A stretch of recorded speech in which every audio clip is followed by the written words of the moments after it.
Welcome to the Wise Take DFS podcast. I am your host, CK013. You can find me on Twitter at CK_013.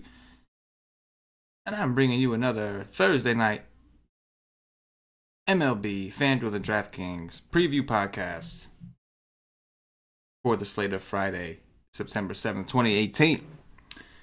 Hopefully you guys already checked out the NFL stream we just did with Patio Joe and the OG Paulie D. Got me super excited for some football. But I gotta be honest, as much as I am ready for football and getting to that point with baseball, having a crappy little 3-game slate like we did today and only one football game, it's got me ready to play some baseball. I'm ready to make some money and build up a little bit of bankroll for this Sunday, week 1. We've got 2 days left to really build up that bankroll, make sure that we have all the ammo we need to attack Sunday. We're super excited at the Wise Take Nation to attack on Sunday. We've got a lot of great content for football, and we're still bringing that baseball heat, man. Paulie D with the Matt Adams call the other day, which was awesome. Made it an urgent message in the Slack chat to our Wise Take Nation members. Urgent message, full channel to our premium subscribers, letting them know, play Matt Adams, because Paulie D said so. And Matt Adams hits 2 dongs in revenge, man. So shout out to the D on that one. It's nice to have a decent slate. This slate's kind of big. It's kind of too big, but it's a lot better than having a 3-game slate, I can tell you that. We got 14 games. We got some things to do. We got a lot of options. So we're going to do things a little bit differently. Rather than go game by game, we're just going to pull up DraftKings. Let's go straight to the source. And let's talk about some of these pitchers, right? The pitching can pretty much tell us a lot about the slate that we need to know. So let's start off with this top tier. When I say top tier, I'm specifically referring to the guys that are in the double-digit price ranges. So from Blake Snell down to about Garrett Cole. Looking at this list, the 2 guys that really stand out to me are probably Blake Snell, obviously, against Baltimore. We'll talk about him first. So Blake Snell is 12-4, crazy expensive, but we can't say he hasn't earned this price tag. He's been extremely dominant. His latest performance, the most impressive against Cleveland, putting up a 29 in Cleveland, where they do play better. Put up a 29 against Boston, a 25 against the Yankees. He's dominated some really good teams. His pitch count seems to be gone for the most part. Did throw 101 pitches against Cleveland. Now he's got Baltimore, and he's home in a great pitcher's ballpark. So I do think Blake Snell is a fantastic GPP option tomorrow. Baltimore is a team that... earlier this year, they were really bad against lefties, but they didn't strike out as much against lefties when they had Machado and some of these other guys. But it hasn't really been the case since they've gotten rid of Machado and called up some of these youngsters. Their strikeout rates to lefties are extremely high, and their ISOs and wobos are still low. We did see, I think it was Wade LeBlanc. He left early. I think he was hurt or something, but he left with like 64 pitches. But he had already gotten through I want to say 4, 5, 6 innings, and really no damage. So. This is a phenomenal spot for Snell.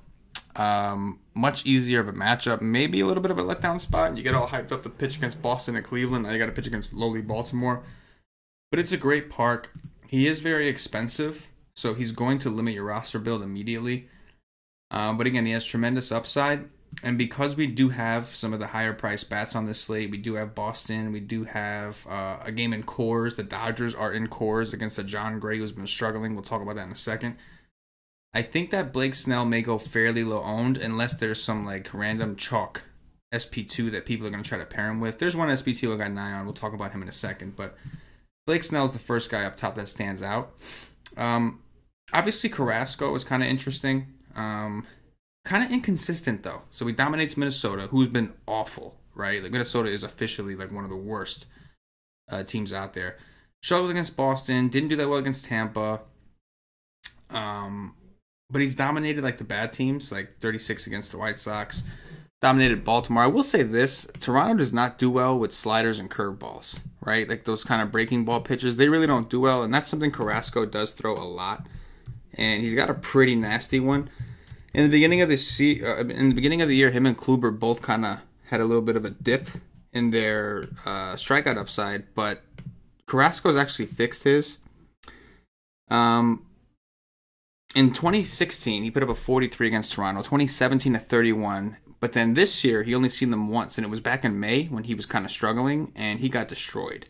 A 6.8. I do think he bounces back. I do think that he's been pitching a little bit better, so I think he's fine. But the guy that's really interesting in tournaments to me is Patrick Corbin. He's 11K.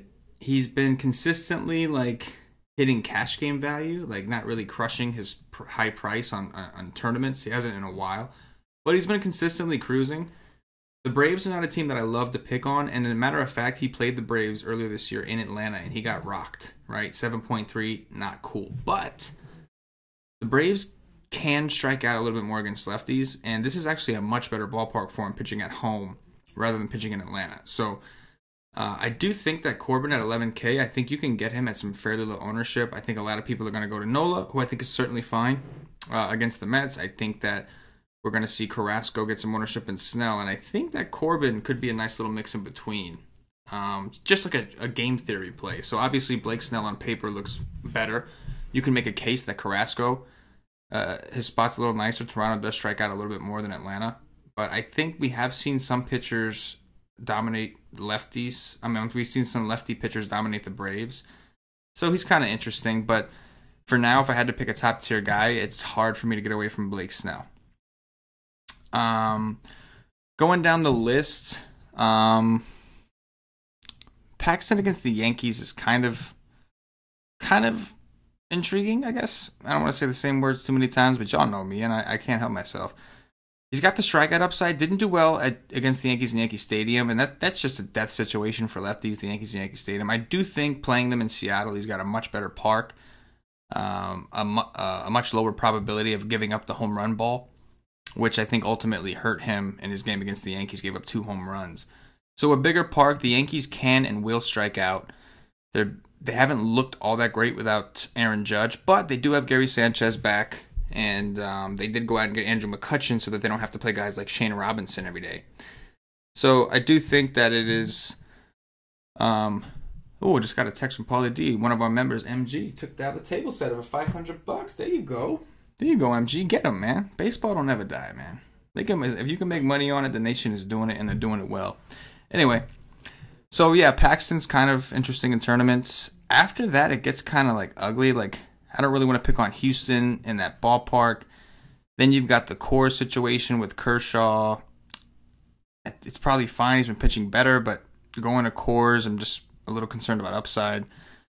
After that, it's kind of ugly. You know who's in the mid-range? The mid-range is kind of deep. I did notice that earlier. When I say deep, it's not like dominant deep, but like Steven Matz, before you laugh, has been pitching a little bit better. And the Phillies this year have been awful against lefties. If you remember, Jason Vargas went out there and destroyed them in that game that was in Williamsport. They played against the Mets in Williamsport, and Jason Vargas balled out. So the Phillies are really, really struggling against lefties. We've seen numerous lefties come in there and just destroy them. And Steven Matz is going to be at home. He's going to have a good ballpark, coming off an 11 strikeout performance against the Giants. So for a little while, it looked like he was kind of broken. And he looks like he's kind of getting on the right track. Had 2 solid outings in a row. For his price against the Giants the first time, you can consider that a good outing. 6'2", 15 points. That's not bad. But he's 7'6" against a team that does struggle against lefties, and that can strike out. So I think Matt's in the mid-tier is definitely in play in tournaments specifically. And then I think we can look at another guy, Chris Archer. So last time Archer played Miami, it was just a crazy scenario. I don't think it's in these game logs here. But he played them, I think it was in Miami, and he did give up some runs. I'm trying to find the game log for you guys now so I can read it off to you. He did give up some runs, but he had a ridiculous number of strikeouts. So he was 8-1. He went 6 innings. He gave up 3 earned runs, but he had 13 Ks in those 6 innings. So I know Archer's been like shaky, and this is a really good price for him. He has always had good home splits, but that was when he was in Tampa, and I think that had something to do with the dome because we haven't really seen that same upside from him. The pitch counts are really what worries me. He's labored a little bit, but they're really not trying to burn him out. You can see that they've been limiting his pitch count, so that worries me. But the fact that he did dominate the Marlins on the road, oh no, looks like he was at home. Looks like he was here in Pittsburgh, so maybe the home splits are true for him. Either way, he was 8-1 that day and he's 7-3 today. I think he's another viable tournament option. I'll kind of narrow this down as we go on later. But right now, we're just kind of going through and seeing the guys that we think are in play. So those are two guys. John Gray, man, it's a shame, but something's off with him. His strikeouts are way down. Something is off. Like he had that really good outing against Atlanta, and then when he played the Padres the first time, the Ks were still not as high as they should have been. He had a good game because the Padres are the Padres, but then like the Angels, all right, you can make an argument they don't strike out a lot, especially against righties, but what about the Padres? That was not a good outing. 2 home runs, only 1 K in 6 innings. And he's another one who's been victim of like limited pitch counts. So these are all things that are concerning. I think Felix Pena coming down to like this cheaper tier here, and you're going to need somebody cheap. There's a lot of pitching up top. So I think it's like, if you want to load up on cores, you grab a mid-tier guy and then you come down here. If you want to pay up at pitcher, you grab it up, you grab somebody up top, but you're still going to want to come somewhere down here because the guys we like are really expensive. And Pena is the one that stands out to me. Maybe he ends up being somewhat popular, but he has a matchup with the White Sox. He's been fairly consistent against some pretty good teams. He's got a really nasty slider. So I don't think by any means he's a great pitcher, but he's definitely got strikeout upside. We saw this game against the D-backs. 4 earned runs, and this is what kind of put me on Anibal Sanchez, who did fine at his price. I thought he did well today. 4 earned runs he gave up against Arizona, but 12 Ks. So kind of reminding us that Arizona can strike out a lot against righties. And I think that's because he's got a really nasty slider. His pitch counts have been pretty solid in comparison to the other guys. He's only 6'3". It is a small park, and I can't help but think he's going to be fairly chalky, but still, I mean, chalky for good reason, I would say. So I do think that's kind of a good spot. If you want to go a little bit lower, I do also think that Gonsalves, again, like he's had some rough outings. So he struggled against the White Sox. That was one of the juicier matchups he had, and he really, really labored there. The White Sox last year were one of the best teams in the league against lefties. This year, they're striking out a shit ton against them. We've seen a bunch of guys like CC go get 12 Ks, and he kind of struggled. Then he had to play Oakland, who is one of, not only are they mashing lefties in the second half of the season, and a little bit before that, they're just one of the hottest teams in baseball overall. They have like no pitching, and yet they're still threatening the Astros to catch them. And it's all because of their bats. They're just hitting extremely well. They're a top 5 offense right now in baseball. After that, he went into Arlington. Always tough to pitch in Texas. Now he's going to be at home against a Kansas City team that does strike out a lot more against lefties. So considering the fact, we talk about buy low, sell high in DFS, and it's investing. You're investing in these players. And I think that the cheapest we can go is probably Gonsalves here at home. This kid was pitching well in the minors. He is somewhat of a prospect. So I do think that there's merit here, especially if you are trying to play a Blake Snell without sacrificing your bat. So I think like Gonsalves and like Blake Snell can be a nice, interesting combo. You can see you've still got 41.75 left on average per position, so you can still go after some of these stacks with upside. Especially if you want to go Gonsalves and like a Corbin or even a Carrasco, like you're going to have a good amount of money to work with there. If you don't want to take that much risk, like you can still go with a Felix Pena who maybe has a little bit of a higher floor and is still cheap, and then you can pair him. Again, if you pair him with Snell, you can make it work. Maybe more of a cash game thing, but you can see that like you're under 4K per position.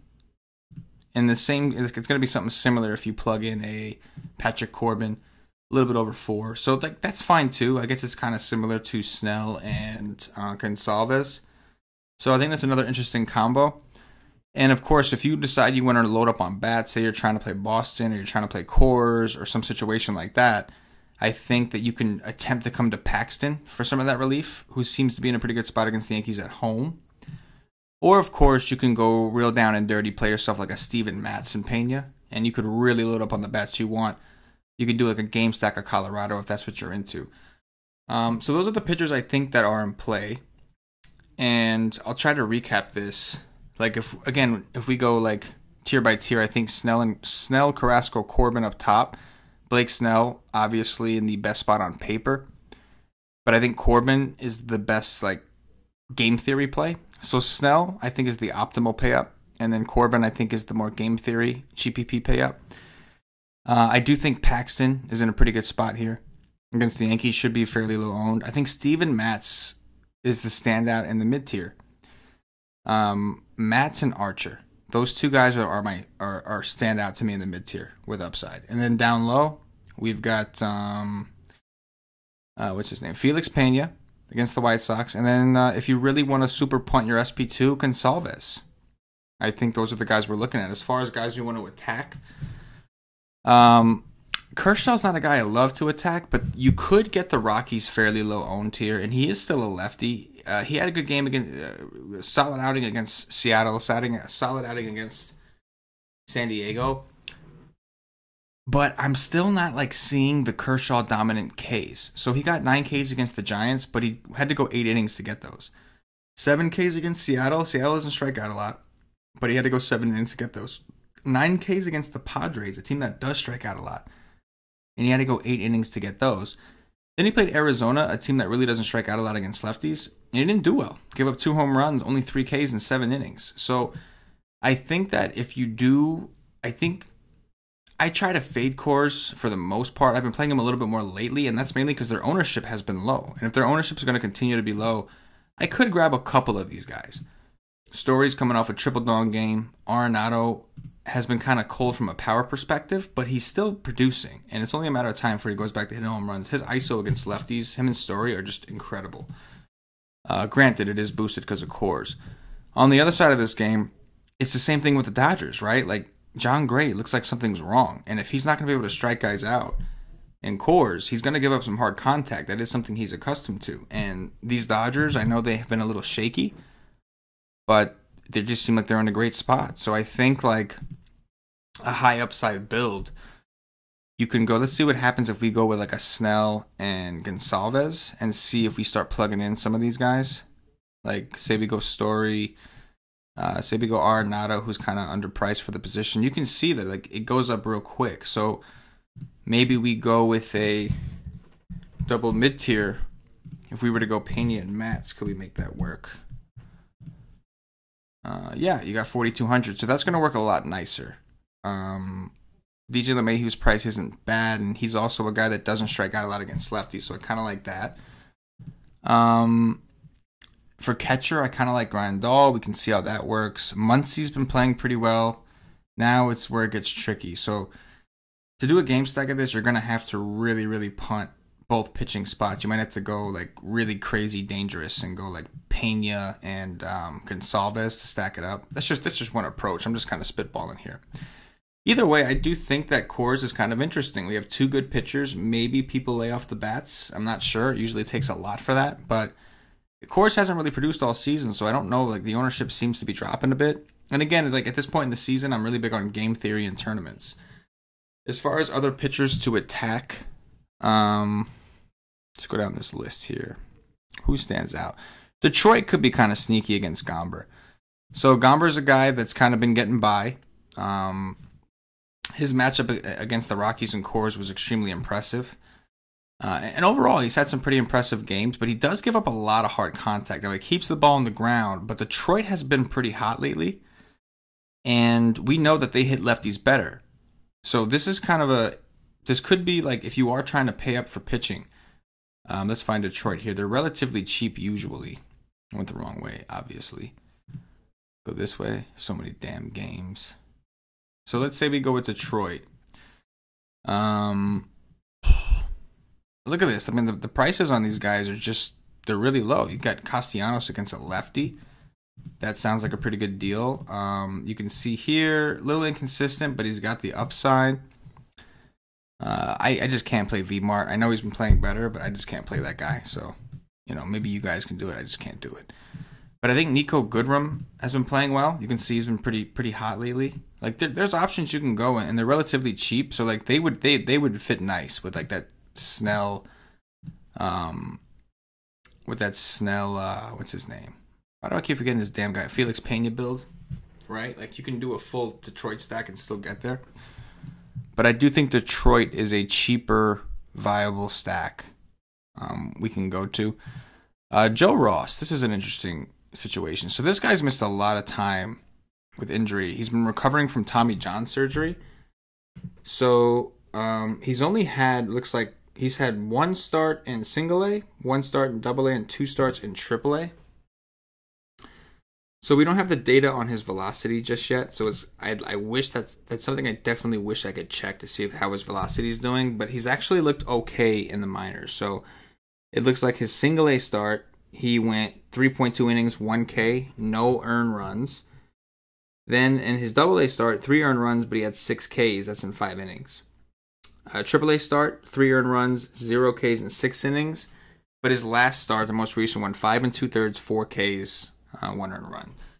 One thing about Washington we got to keep in mind is the dew points there have been really awesome in the mid-70s, and we've seen like the Cardinals put up runs, even the Cubs and Nationals, like 6-4 I think was the total. So we've seen some runs in that game. That may be a situation we do not want to ignore. So the Cubs could be an interesting offense. And then the Cardinals, I mean, they've been hot. They've been really hot. I'm curious to see if it was more of a product of their I'm curious to see if it was more of a product of the ballpark they were playing in. I mean, they've been hot, don't get me wrong, but they were getting those awesome dew points. Now they're going to go to Detroit where the dew points aren't going to be as great. And they're going to get a lefty and Daniel Norris. So the Cardinals historically are a team that doesn't do well against lefties, but some of their young guys do have really strong numbers against lefties. Guys like Yaro Munoz, Harrison Bader, Tyler O'Neill. If these guys crack the lineup, I think we could look at them. Norris actually had a really good start in 4 1/3 innings against the Yankees. 7 Ks, gave up 1 home run. This was in Yankee. That's where like lefties go to die, is against the Yankees in Yankee Stadium. But he's on a pitch count. It's very clear. He's dealing with some injury. I guess I don't know. And he had some like left calf cramping. So we'll have to see about that. But he could be somewhat interesting to target. Who else could we look at here for bats? You can always attack John Lester, like Trey Turner, stolen bases. I can get me some of that. Again, going back to the Steven Matz case, John Lester against the Phillies, 6 innings, 7 Ks, put up a 26. He was kind of, had a couple bad starts in between there. I think it's the thing. Last time we saw the Nationals, they lit him up. 8 earned runs against John Lester. So that could be another situation where you want to look to attack. There's a lot of different ways to go. Man, even Cleveland against Estrada. Estrada's been awful since coming back from the DL, and Cleveland just looks really good against Gaviglio. Estrada's a big-time fly ball guy, so Cleveland is always a nice pivot off of Coors because their prices are always somewhat similar. You can get you a J-Ram, Lindor, who double-donged today, and like it's all similar pricing. Kipnis hit a home run, like you can roll with these guys. So I think Cleveland's a nice alternative from Coors. A lot of different ways to go. So let's try to narrow this down. So for pitchers, in the pay-up pitchers I like the most, I'll give you 3 in like the upper echelon. So we'll go from like 9,100 up to 12,400. And for me, it's probably Blake Snell, Patrick Corbin, and James Paxton. In the mid-tier, I'm digging Steven Matz and then Chris Archer, but I do think I like Matz more than Archer as of now. And then in the cheap like punt range, I think Felix Pena at 6'3" should be popular, but does seem like he's in a good spot. And if you really, really want to get risky and risk the salary, I think Gonsalves. He's home. Kansas City has struggled against lefties, at least the new Kansas City team. So I think at 4.2, he's a viable punt. As far as my favorite stacks, I think that the Indians for sure, right? Like they did well today, maybe they're a little popular, but I think the Indians are definitely viable. I think a Rockies-Dodgers game stack is interesting. I want to gauge the ownership. Like, I don't want to make it sound like, oh yeah, recommend Coors because it's Coors. But again, it's because we have 2 really good pitchers going. And one of them is not in good form, but it's still 2 really good pitchers. So I'm curious. I'm sure people will play the Dodgers. I'm not sure how many people will play the Rockies against Kershaw. And that's kind of what I'm interested in. So I think a game stack there, like both sides are interesting. And then I think like for a really like cheap stack, I do think the Tigers against Gomber are in play. So these aren't like the Rockies, Dodgers, and Indians are a little bit more obvious. But I do think that Detroit could be kind of sneaky against a lefty who I think has regression coming. So I think this Gomber kid is decent, but he gives up a lot of hard contact. And again, Detroit is tough on lefties. So I just think that's the spot that could come to fruition. The last guy I'll talk about are the Rays and Bundy. So I think the last time Bundy had like a really good game was against these Rays. And it was actually in Baltimore. He struck out a bunch of them. The Rays are a better home team.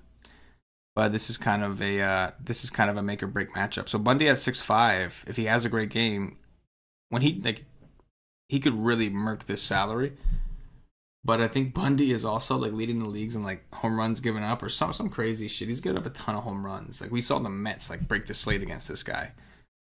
So these are all just things to consider. But anyway, that's where I'm sitting on my first look. I'll be writing a tournament article tomorrow after I dig on really, really deep. I'll be doing a tournament article tomorrow at Wise Take. And then we have the Wise Stream tomorrow with Paulie D and Cash in DFS. Yes, it is Friday. Cash in DFS on the Wise Stream day. And they'll also give you their thoughts as well. We'll have a cash game article from my boy BK, who's been doing a pretty good job with that. The expert poll, all that good shit. We'll have it all up tomorrow. Again, we got 2 more days to try to crush and build our bankroll up until football comes on Sunday.